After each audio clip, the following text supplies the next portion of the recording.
This is part of a Mamoru Oshii series supported by my patrons. If you want to see more, support today and get videos early. In 1995, Bandai wanted to create another anime with production IG, Jin-Roh. Just one problem. This would be the first project in the Kerberos Saga not run by director Mamoru Oshii. He was unavailable, let's say. The Kerberos Saga was an oddity, almost impossible to explain easily, whose behind the scenes was so absurd they shouldn't be real, just like Kerberos as a franchise. And yet back in 1986, it was. Shigeru Chiba, sound director, voice actor, and all-around popular guy. Chances are you've heard his voice, even if you don't know his name.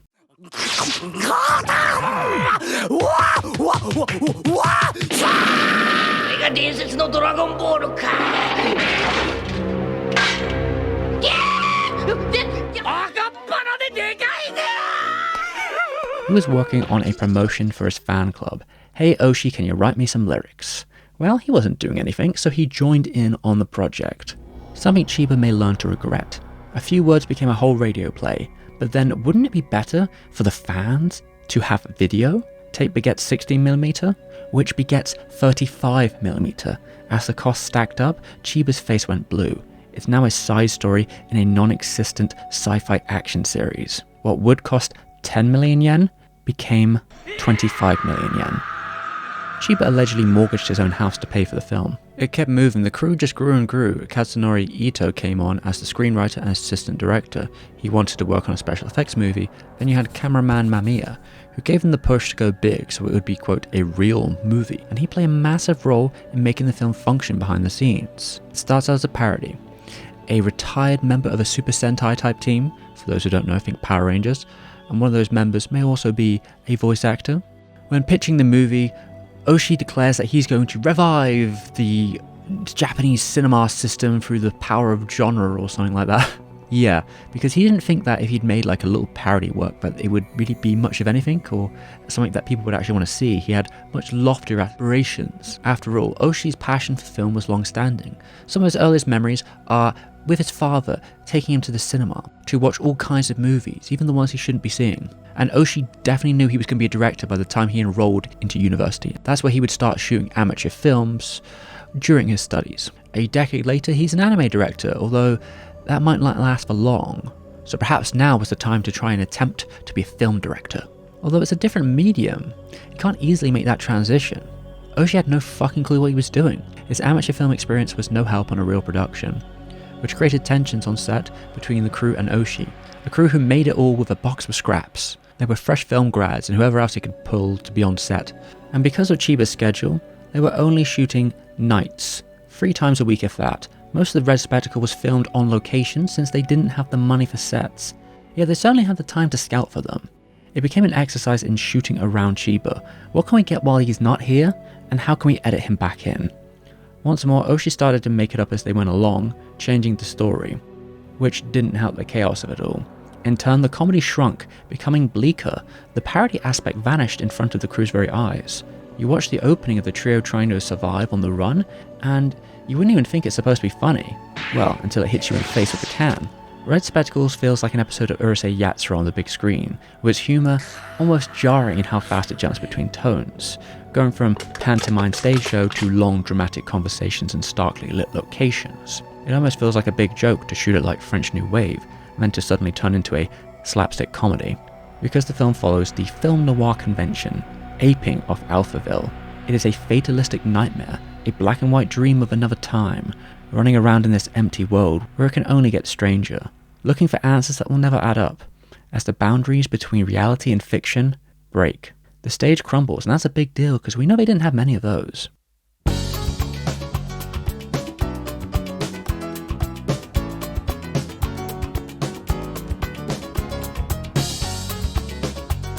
Red Spectacle may have been a cult movie, but its influence did bleed back into the anime industry. Anno was biting on Oshii's style. The stage breaks down to reveal the artifice of our characters as they have a mental breakdown. Wonder where I heard that one before. Now Miyazaki too is nothing original anymore. Okay, fair point, you could say the same for this one. I guess it's all homage all the way down. Miyazaki once said of the film, high school boy Mamoru Oshii is still yelling in the 70s barricade, "Only this place is reality to me."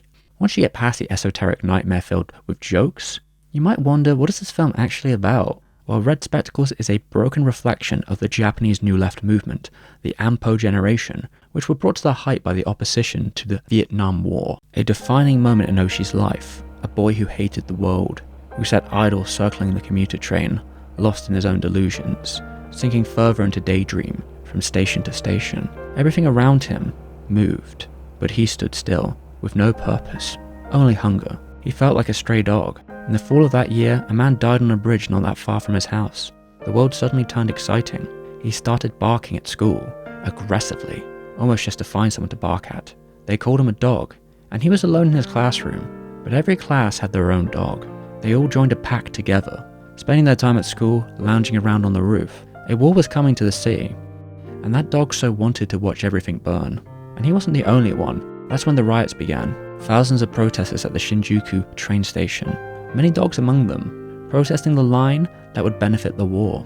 Riot squads broke the protests, with an eruption of brutality and arrests. Afterwards, detectives came to the dog's house to hound him. His father was furious and sent him to the mountains, kenneling the young dog to not cause any more trouble. The dog seriously believed in the revolution until the riots. Now he wasn't so sure. When he came back from the kennel, the dog felt distant from the movement. He lost touch with the other dogs and only seeped further into pessimism. Revolution? I have mixed feelings, but I dislike it now. I don't believe in it anymore. I came to dislike it recently. When people have a fantasy for revolution, they stick to it. I believe human beings are bad at revolution. We don't deserve it. That dog's radical days were over. He left it all behind, and the new left splintered, biting each other like feral beasts as it ended in bloodshed. Oshii moved into the world of fiction, so it's no wonder the protagonist of Red Spectacle meets his end in a similar looking building as the New Left's Red Army, killed by their own hellhound. In Oshii's mind, the New Left had devolved into its own form of authoritarianism. See the armor, the Kerberos Corps did not keep up with the times. Their protect gear is stained with the iconography of the SS. At the same time, that suit is the lasting image of the film. Even if it doesn't appear much throughout, it transfixed a certain type of fan. The opening scene where most of the money was spent showed off the gear in a bloody display of bullets and firepower.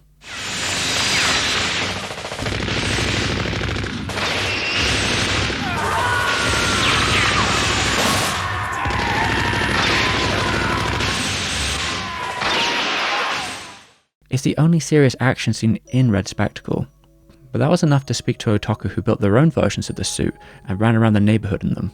Just like Megumi from Urusei Yatsura, who was the starting point of the design as he jumped around in his own makeshift outfit. That design was adjusted by Headgear's Izubuchi, another war enthusiast, who effortlessly sketched up something for Red Spectacle. There was this publication editor who thought that the gear looked pretty cool, so he called Oshii and said to him, "You should make an entire manga about it." Suddenly this accidental job was a franchise. Is this Jin-Roh? No, not quite. This is not Jin-Roh just yet. This is Panzer Cop, the comic book. And that's where the series starts to go into this sort of alternative history stuff. And that changes the lore, because in the first film the Hellhounds were created to deal with urban crime in Japan, but they were banned after extreme violence and public outcry, where the comic starts to bring Germany into the affair as they evaded Japan and occupy it. And that's a bid to explain the Kerberos iconography.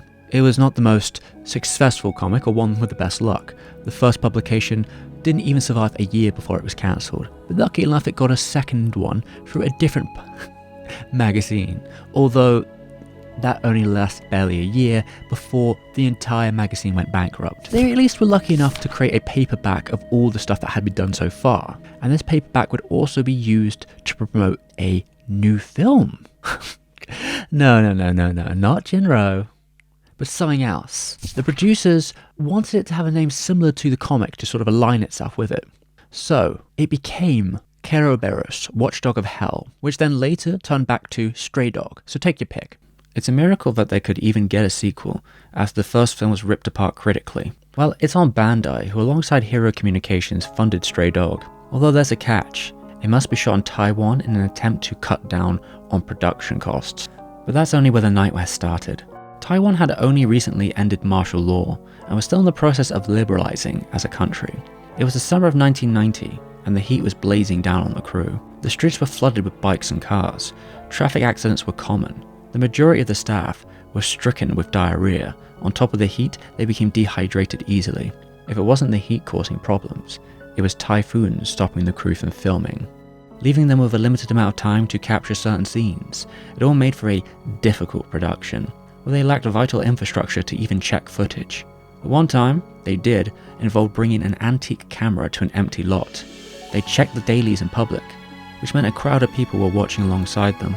A decision was made to look at the rest of the footage when they returned to Japan and pray they had enough. They came to the country woefully unprepared for the process. At the same time, the atmosphere and appeal of Stray Dog involves moving through Taiwan. Oshii would shoot chunks of the film without storyboards, finding the shot on location.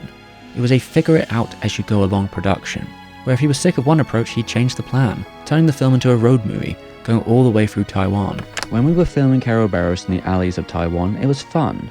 They were like a maze, and we didn't know where we'd come out.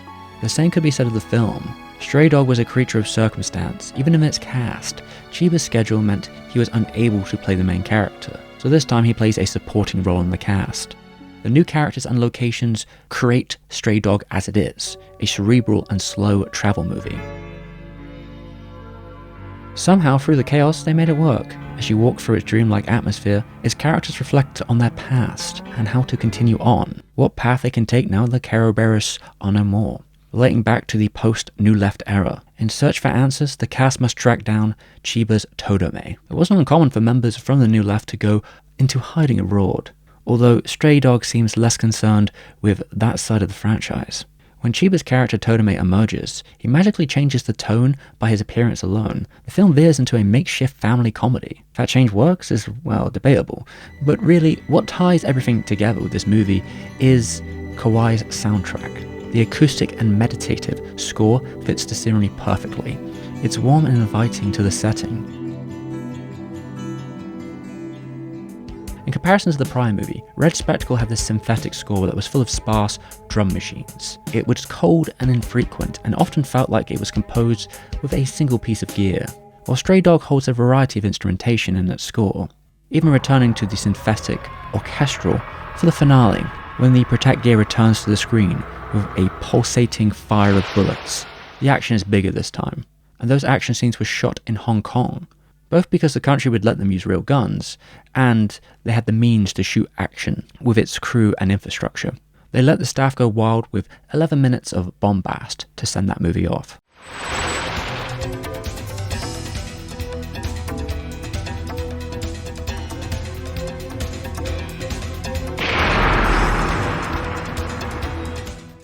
It was a deadly shoot, not because of the guns but the heat. It was impossible to wear that Protect suit for long without collapsing, and these action scenes would account for about a third of the cost of the movie alone. That's not to mention that they did not capture everything. They had to return to both Taiwan and Hong Kong to do reshoots. By the end of the production, they had recorded in 3 different countries, and it didn't seem to save them any money. If anything, it had cost more than they had expected it to. Stray Dog is a film that is bigger than the original. There's definitely confidence there, but it's also more amateurish. There's a paradox of filmmaking there. Now, that could have easily been the end for the Kerberos Saga as a whole. I mean, it would be pretty obviously easy to see why it would be the end. But no, somehow it just kept going. As soon as Oshii thought, oh, that's got to be it, something else happened. Okay, so is this Jin-Roh? And yes, dear viewer, it is exactly what you think it is.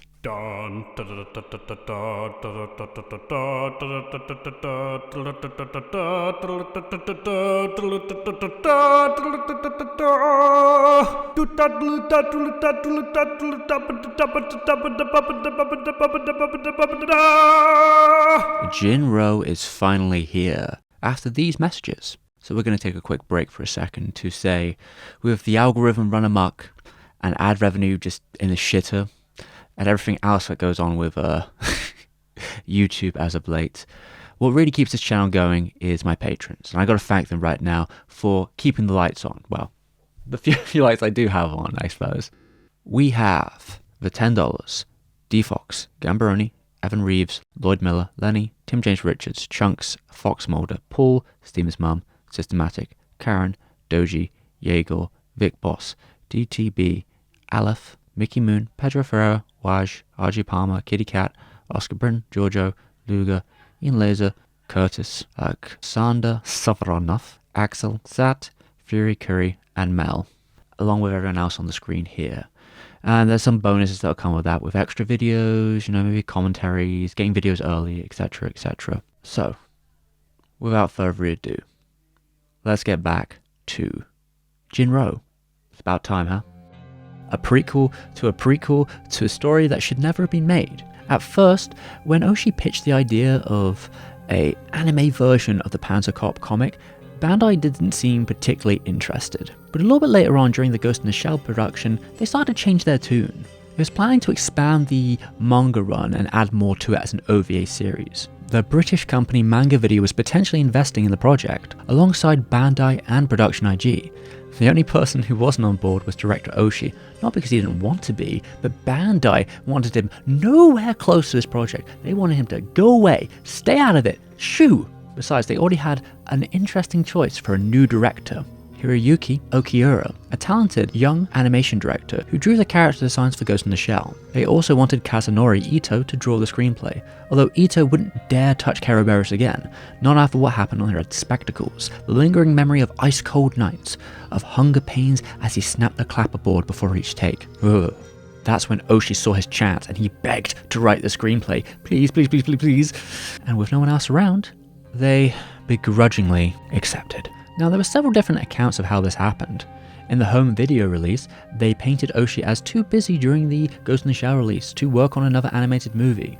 Now, there's a level of truth to that, because he does say in some interviews during this time that after the Ghost in the Shell he was really exhausted and probably wouldn't be able to take on a project that quickly. There are many things I want to do, but I want to take a break from animation for a while, since I'm really tired. I really want to do live action, since it's fun, but the problem would be that I wouldn't be able to eat when I want to. And with the screenplay role, they're hoping that Oshii was going to be placated enough not to cause any trouble, and now they can try and convince the director, Okiura, to get on with the film project. He didn't seem too enthusiastic about it. The project itself started to change over time as well. Manga Video seemed to have left, but Jin-Roh got bigger, a theatrical animation now. Okiura starts to consider the project, but under some very strict guidelines. First, it would not be a manga adaptation. He won't direct that. It needed to be a new story without that baggage. Neither did he want to have an ensemble cast. He wanted it to be strictly focused on a main character with a clear protagonist and a main heroine. And finally, he wanted it to be kind of like a hard-boiled story with a romance. Okiura thought to himself, well, if Oshii isn't willing to do that, then at least I have a nice, easy way out. But to his surprise, Oshii did it all and gave him a nice screenplay. Now, when he looked through the screenplay, he couldn't make heads or tails of some of it, but he was like, it's somewhere to start, it's something to work with, and I can take the ideas I like and push those further. And stuff I don't, we just throw it away.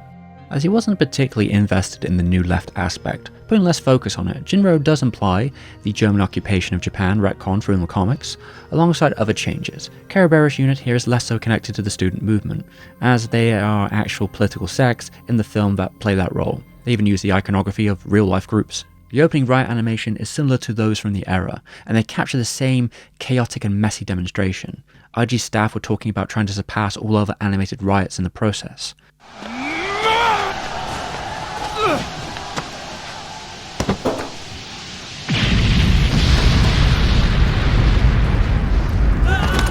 To do that, they wanted a fresh face to oversee it all. Nishio would be Jin-Roh's animation director. When, let's see, at first there was nothing like chief animator and character designer. It was more like a referral from my friend Yoshihara, who was one of the ghost animators. He told me about the project, which was going to be directed by Okiura-san. I've always wanted to work with him, so I thought this would be the best chance. And then it turned out they wanted me to be the chief animator. Nishio was a hardcore Oshii fan on top of it, who had been inspired by many of his works. His animation directing on Ninku and its use of fine lines drew the staff to him. As a project, Jin-Roh was a mix between IG's newer generation and veterans. Those who didn't know the rules they shouldn't break and those trying to keep them in check. Many of those staff had also worked on prior IG animations like Pat Labor or Ghost in the Shell. The film adheres to a realist animation philosophy. The process was more labor intensive because Okiura didn't have the same pageantry for limited animation. There was no hiding or holding on cuts, emphasis on stillness or sliding layers. Okiura really just wanted to capture the everyday little motions. The storyboarding process took him about a year to complete, and it was done in tandem with some other of the technical processes. When the animation production began in full, they gave him about a year to finish the rest of the movie. which is more time than Oshii often got, and yet he didn't get anywhere close to meeting that deadline. It took 2.5 times that. Okiura worked hard, not smart. If his ambition took an extra bit of work, then he'd do it himself if he had to. There was a lot of extra angles or impressive little transitions throughout.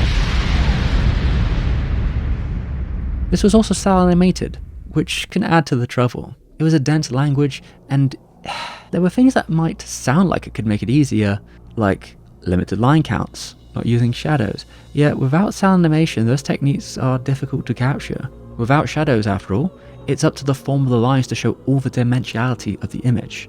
And when painting cells with a lot of detail and no shadows, the painting process had to be smooth, or you would be able to see the uneven strokes. It took careful and slow painting if you didn't want to start all over again. The general painting process was slower than the norm, likely because of all the extra detail the director wanted. That's not to mention getting the paints themselves. Well, we're talking about a literal ton of paint here. Wouldn't be so easy. 450 unique colors were used in the movie. Jin-Roh's palette was full of desaturated colors that weren't exactly common. In some instances, they had to create their own mixes by dulling colors with a small portion of grey. Jin-Roh was trying to capture the Showa era, and to do that they wanted to use the colors that reflected that tone, alongside the art direction. So there was a lot of details they had to recreate, and that needed research. And they were following suit from the prior Oshii animated movies, so they spent a lot of time looking into for detail and clarification and research. And that does pay off with spectacular crowd sequences. ピンの道を通って家へ帰った女の子はどうなったんだい? どうしてごらん? The large density would be a nightmare to capture traditionally. There's 5 or so intricate layers here, with vehicles and people on cell. And those cells needed to be stacked on top of each other. You can't let any of them move a centimeter when you're capturing them. Unlike something which is digital, the more you stack, the more potential there is for things like the colors to change because of other cells interacting with the ones below them, or perhaps it causes clouding, a process where the layers of acetate towards the bottom become opaque, so it's hard to see through them. Not to mention, they didn't use any digital techniques to get around it. That was an area where Okiura and Oshii differed. He wasn't into computers. Okiura just didn't get them, which meant that, opposed to Ghost in the Shell, Jin-Roh used very few digital composites, nor CGI, and the shots that used them weren't the ones you'd think. Some of them were invisible because of the wireframes, which they used to help simulate train movements, positions and speed, and then they would be drawn over for the final film. The animators said that process was a bit more like drafting than animation, and it still took them about a year to complete. All the animators had to struggle through. Jin-Roh was a movie that was mainly animated on freeze, which amounts to 8 unique drawings a second. It was applying the principles seen in things like Gensenso-sama Banbanzai. The director preferred to use freeze. He did not want to lose the impact of these drawings by adding too many in-betweens. As a realist animation, they focused then on spacing over the amount of drawings. There was no rotoscoping here either. The action scenes were done by hand, with no digital tech either. Jin-Roh had more action than any of these Kerberos movies up to this point. Hell, it might have more shots of the Protec gear as well. Ironically, it would be much harder to make it in animation, even if the design had been adjusted to make it more animation friendly, which seems funny to say because it's still so detailed. The animators went out of their way to capture the intimidating force of the Kerberos unit, who operate under the shadows of the actual main police. Inoue was the main animator here, to basically keep Nishio in check, and it's no exaggeration to call Inoue an animation legend, even among the IG animators. They needed someone with that fortitude because the film's style was difficult and created accidental hurdles. Even in the mellow scenes, this spiral staircase shot, for example, was a real struggle for the staff to visualize, and some animators almost gave up. Then there's the surreal dream sequences. The wolves were animated here by Otsuka, known for his work at Studio Ghibli. He's an artist with a lot of range, and he was able to capture the fierce carnal desires of these beasts, something in line with the themes of the movie. The Kerberos, the Hounds of Hell, as a group in Jin-Roh, seemed to embody the Japanese government using things like Article 106 to bring riot squads stronger power in response to dissent, like during the New Left era, where sweeping mass arrests took over Japan. As Oshii said in an interview, it's about the state's ability to do terrorism against its people, that brutality of government power, and how it makes its own actions legal. Even within these institutions, there's infighting as the police forces try and take down the Kerberos, seeing them as a liability. Not to mention it's just all that underhanded trickery. The main characters become playthings for competing state forces, shown to the audience through the character drama of two people on opposite sides of a conflict. It's fairly bleak, as one of the first questions asked by one of his superiors is why didn't he kill that young girl in cold blood? The answer seems obvious to those with a soul, but the movie itself takes a twisted approach to revealing the actual answer. There's a dehumanization process to the squad, who are trained like dogs, and they do as they're told. First conversation between the two main characters is just about that sentiment of following orders, which is later recontextualized as the character almost admonishing her own guilt over anything else, being on the opposite side. And of course, when talking about the morality of the film, you could probably get a bit more by watching Pause and Select's video on the subject, you know. Oshii's heart seems to be more in the political twists and turns than the romance in the story. Maybe because romance just isn't Oshii's strong suit, as his character is still talking long metaphors or quote books, well, even in dramatic love scenes.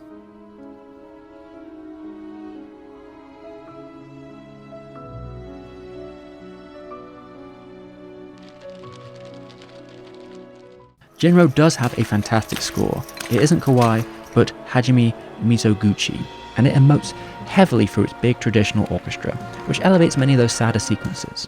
It's a story here then about the tragedy in the illusion of choice given to both characters by the authoritarian government. A love story doomed to fail, which is somewhat a departure from the prior movies. You know, there's very little humour or juxtaposition. Ironically, the cartoon is more grounded. Yet it's not like the franchise has ever had a steady tone exactly. If anything, Jin-Roh is the most consistent internally between them. The film finished its production in 1998. Going on for so long they had to start correcting earlier shots again, as the style of the movie had changed over time, which meant that cells needed to be repainted. Oh, those poor souls in the colouring department. Nishio had slowly dug himself out of a never-ending schedule. He basically never left the studio, ordering takeout and showering at a place close for the entire production, which must sting a bit extra because after the film was completed, it took another 2 years before the film actually had a public release, as the director would be promoting it over the film festival circuit around the world. And he may well have seen the film 20 times during that period, so it's lucky he was pretty happy with Jin-Roh. It might be the most critically acclaimed of all the series at this point, although that's not really saying much since they were so much beaten down. Interviews around that time in Japan seem to say that this was at least a hit for the studio. I mean, it wasn't going to be Ghost in the Shell, but it did sell at least 60,000 copies in the States. In a funny way, there's probably a lot of people who've only seen Jin-Roh and have no idea about anything else in the franchise. And when wrapping up the showing, we can see that Oshii seemed pretty happy with the results, although they did remove his beloved dog scene, and that's kind of unforgivable. But he appreciated the version Okura created. There's also a chance that the success of Ghost in the Shell gave Jin-Roh a little bit more leeway for it to go that long and to create the kind of picture that it was. That same year, IG would digitize its animation department. Blood, IG's first digital animated film, released alongside Jin-Roh after all, so it was kind of an end of an era for cel animation. Going into the 2000s, Kerberos didn't necessarily disappear. Luckily, because of Jin-Roh, Oshii was able to finish his long-awaited Panzer Cop comic all the way to the end, third time's the charm and all that. But then there was also a couple of spin-offs and extra bits afterwards in terms of comics. There was basically a drip feed of Kerberos content coming out from the 2000s onwards, small piece by piece, mainly in Japan. But it was all leading up to a vengeance from Oshii as he was building towards something a little bit different, but involved introducing a new concept within the world. See, this wasn't about the Hellhounds anymore. We'd moved way past the militaristic towards the culinary cuisine.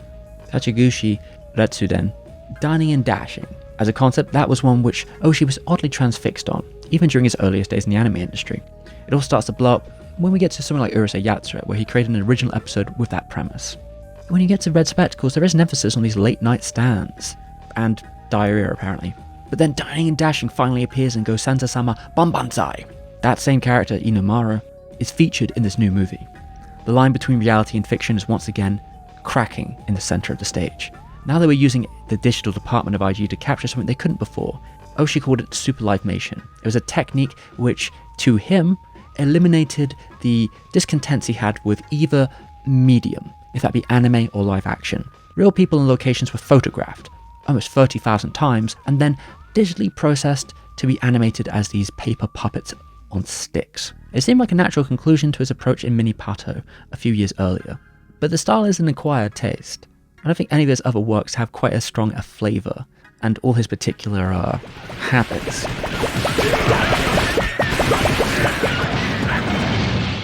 is never necessarily used to its full potential here because the film is more of a faux documentary than about these sort of goofy bouncing paper puppets. And yes, it's easy to get lost here because the question becomes, are you with the humour and strangeness of it all? Because Oshii is pushing something here that's almost so esoteric that I can't help but think it's in response to Jin-Roh. And it does go back to some of his philosophy in making a project. He prioritizes the world and vision over the characters. And it may not seem it though, but this is actually a return to Oshii's political consciousness in this youth as the focus, which makes it completely incomprehensible to those, again, not in the know. Because it mixes facts and fiction, with it then also intercepting between real Japanese events and urban legends, blurring the lines between what could even be real in this world, before introducing the Mavericks, the fast food outlaws, each having their own story and mood. In fact, you could say this film is really a reflection of the world through Oshii's eyes. Towards the beginning of the 70s, we see pessimism reach a fever point and the third master is killed in cold blood. And yes, it is actually famous producer Toshio Suzuki making a cameo, and there are many cameos throughout, with lots of different characters, especially when they get into the bigger cartoon hijinks of the latter stories.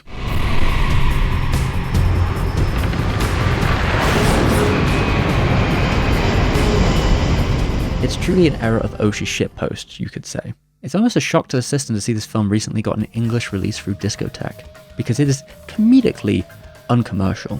You think a project like this would stop any enthusiasm to greenlit any project from this man forever, yet there's at least a few more, albeit their ties to the series now are the loosest of loose.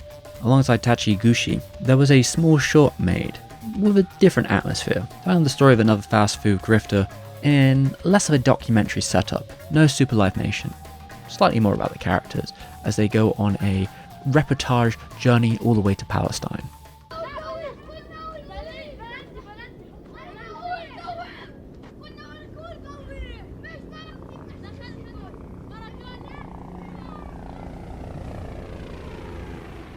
It's unsurprising that some of these works have not been translated into English, for many reasons, if that be by fans or commercially, although there's always a possibility in the future that may change. So the final film here would follow suit as a collection of stories about women, some of which who may or may not be grifting meals. Each short had a unique director, Oshii directing the opening and ending here, but he would supervise the entirety of the project over a 10-month production pipeline. And at first glance, when you look at things like the final short, it almost feels like it's completely unrelated. Assault Girl seems like a proof of concept for Avalon, if anything, which, could be coming soon, maybe. But it actually connects in a funny way. Apparently the premise here came from a 1987 failed pitch for Twilight Q, which just never made it to video. It's a long-distant future where these grifting masters now do battle at food stands in an apocalyptic setting. Something like that. Now Assault Girl seems to only be very, very slightly attached there, but still.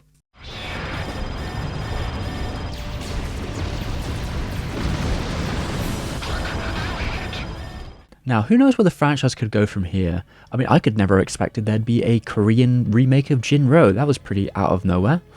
The Red Spectacle crowdfunder gained more motion than maybe they expected. In fact, in the comments from Oshii on the project, he was basically saying, I won't be mad if it doesn't hit his goal. Pretty much saying that it seemed inevitable that this wouldn't reach that money. And yet it did reach its goal, and far beyond it, making threefold what was expected. Somehow there is still an audience out there who are dedicated to this franchise. And that does read that there's probably room for the future for more 4K restorations. I expect at least Stray Dog to happen soon. And on top of that, Red Spectacles was able to make an adaptation of the movie as a comic book to go alongside this new restoration, which is a nice little piece of detail. In the wildest futures, there may even be another movie that's potentially possible. I mean, as the franchises went on, each of these seems to be a prequel of a prequel of a prequel. We keep going backwards. So I'd expect this new movie to be some sort of alternative World War II thing with the Protect units firing out, killing Hitler or something. Nah, fuck it. The Kerberos unit, but now they're samurai dogs. Make it happen, Oshii.